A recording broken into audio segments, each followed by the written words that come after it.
People visiting Baku always tell me, how come you're so negative about things? It's so beautiful. People are happy. Buildings are so beautiful. Construction going on. How come you're so negative? I'm asking them a question. Have you seen a wall along the road from airport to the city center? We call it belt of happiness. It hides the real Azerbaijan from the eyes of the visitors. Behind that wall, you see polluted area, houses of poor people. People walk without happy faces. The beautiful is only a facade. They don't want to show what is happening outside the belt of happiness.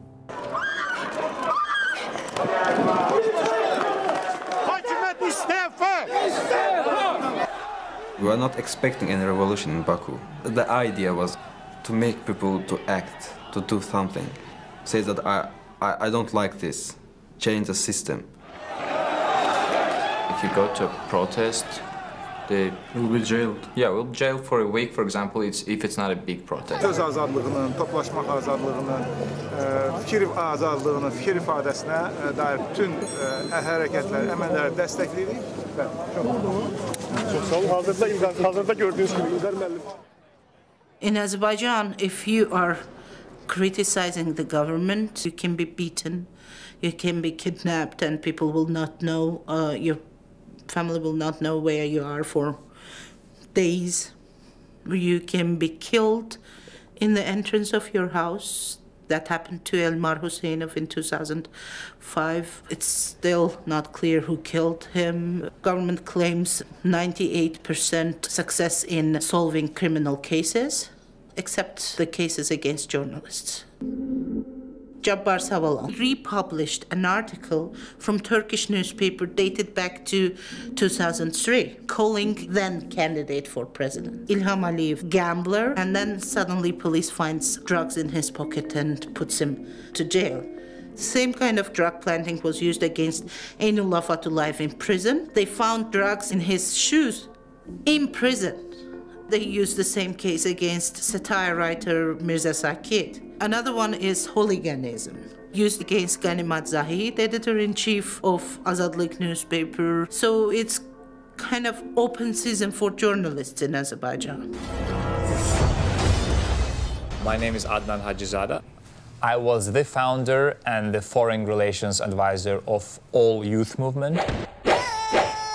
All stands for to be. We encourage young people to be democratic, to be tolerant. We were having flash mobs, public lectures, mini protests. Once we heard a thing that really crossed the line of absurdity. The Ministry of Agriculture then imported 2 donkeys from Germany for breeding purposes. And these premium donkeys cost 42,000 euros per donkey. Adnan put online a video of a donkey giving a conference, presenting himself as a German donkey.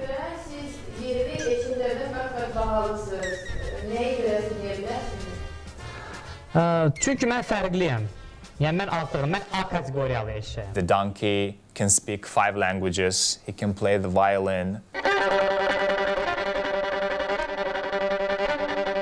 Donkey, jackass, it's the same in Azerbaijan. Yəni Azərbaycanlarda eşəklər üçün yəni liboy cür imkanlar var. Səndə yetərincə eşəklik varsa sənin qəlbində. People were fast to turn this into a big thing, as if I was making mockery of the presidency. The last case of actual being arrested for defamation, the government lost in the European Court of Human Rights. So they became more, I would say, crafty with arresting people. They either plant drugs on you, or they send someone to start a fight, a brawl, and then accuse you of hooliganism. The same with us. We were arrested as hooligans. We were sitting in a restaurant. We were beaten up by 2 big sportsmen. They headbutted Emin, they hit me on my face. And then when we came to police station to report the case, we were detained. And me and Emin, who have never fought anyone in their lives and who are propagators of non-violence, were arrested. All I did is just I brought a costume from New York, donkey costume. I was sentenced to 2 years in prison. Emin was sentenced to 2.5 years. We were bringing together people who had connections, who had power, and they were all with us. They were coming to our forums, they were listening to us, they were thinking about the future of the country. So that was a point when government decided to scare the whole generation. We asked why Azerbaijan government spent $44,000 to buy 2 donkeys from Germany. And after I spent 17 months in jail, the question is still not answered. After I was arrested in prison, I thought if I knew that I would be arrested, I would do so much more. I would do so much more, I would be much more outspoken. So after you get arrested, you actually know that you were arrested for some real things, you know, not for some silly video.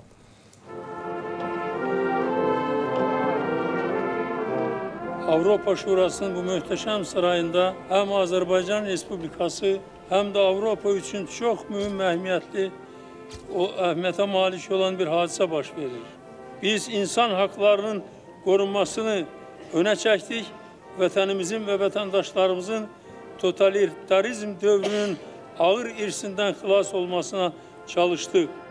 Well, after Azerbaijan had acceded to membership of the Council of Europe, which incidentally I think I was the only person to vote against, not because I was opposed to Azerbaijan, because I didn't feel they'd met the democratic credentials. And indeed, what happened afterwards was many accusations of hundreds of political prisoners, totally contrary to both the spirit and the letter of the Convention of Human Rights and indeed membership of the Council of Europe. So I was appointed as rapporteur to try and negotiate with the government of Azerbaijan to secure the release of political prisoners. So the argument was, you've signed these undertakings, that's a condition of your membership. How seriously do you want to engage with the Council of Europe? How seriously do you want to engage with the Western world? How seriously do you want to be viewed as a civilized democratic country or not? Azərbaycan gəncliyinin özünü təsdiq edin. Azərbaycan gəncliyinin. Məsələn, ilk dəfə mən axır 7 ildə mən bildiyim qədərilə belə bir şey, birinci dəfə icazəli miting zad olur. Bu özü bir dəyişiklikdir. Bu o deməkdir ki, bu bir başlanğıcdır. Bundan sonra polislər bizi döyməyəcək. He was invited as a musician to the sanctioned youth protest rally. He is very outspoken. His songs are very edgy.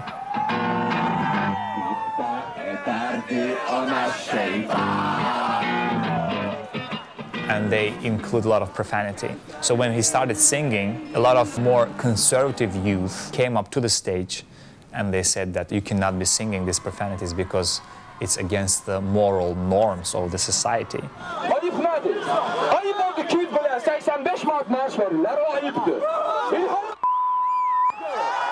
Then it got physical. There were provocators, police dressed in plain clothes. They beat him down to the ground. The bass guitarist, he was dragged around by his hair. They were beaten there, they were beaten again in the police station. They tied his feet against a chair and they beat him on his heels with a police bat for an hour or so. It's an ancient way of torture in Muslim countries. It is very painful. It doesn't leave marks.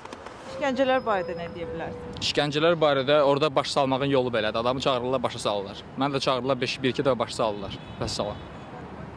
Orada mənə dedilər ki, deyərsən ki, biz səni başa saldıq. Mən dedim, yaxşı.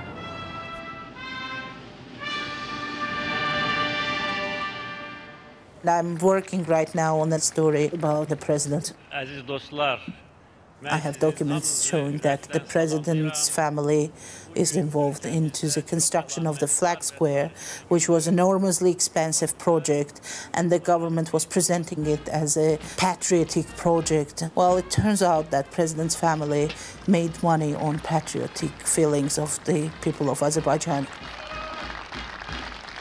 I sent inquiries to the government about ownership of the companies, so they knew that I'm doing this. And I think they have other tools to know what I'm doing, actually. I received the package. I received the package which included 6 pictures of me engaged in sexual relations with my boyfriend. They've been apparently filming inside the apartment. There was a short note there, like, you whore, behave or you will be defamed. It was a tough decision, but I decided to go public. Məsələ bunda deyil ki, mən prezident ailəsini izləyirəm hər yerdə. Sadəcə araşdırdığım hər biznesin arxasından onların adları çıxır. A week later, they put the video on the website. I can't say I didn't expect that because it happened to my colleagues. Some of them quit their jobs as a result of it. So that's why I decided to fight back, because someone needs to stop this.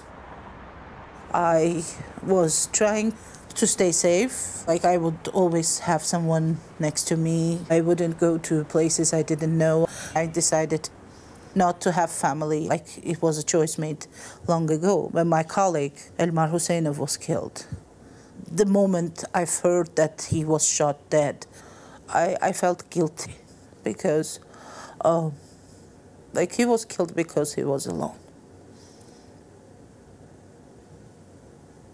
I think her life is under great risk because in spite of all the international attention, I mean, we know with whom we are dealing. Because of the energy interest, the big Western powers are not confronting Azerbaijan too much on human rights and democracy issues because Azerbaijan is a valuable partner in energy, society, and in the global war against terrorism. I think the international community tends not to ask enough questions of itself. It tends to look at the oil price and the oil security. We do deals with not very pleasant regimes because it's to our commercial benefit. We're speaking about European values, the values of democracy. Then people see scenes on Azerbaijani television, European leaders shaking hands with their corrupt president. I'm glad that the president could confirm today that the country will continue to provide the EU market with significant volumes of energy supply in the future. It just creates a question. What kind of values are you talking about?